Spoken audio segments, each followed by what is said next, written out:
నా ఉపదేశకుల మాటలకి నేను ఎందుకు చెవియొగ్గలేదు? ఎక్కడున్నాడంట?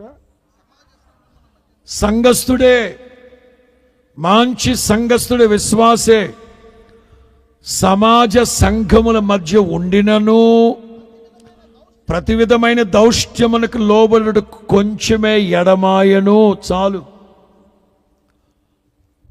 ఒక సంఘ విశ్వాసి దేవుని బోధకుల యొక్క మాట వినట్లేదట, ఉపదేశాన్ని చెవియొగ్గట్లేదట, ప్రతి విధమైన దౌష్ట్యానికి లోబడుతున్నాడట.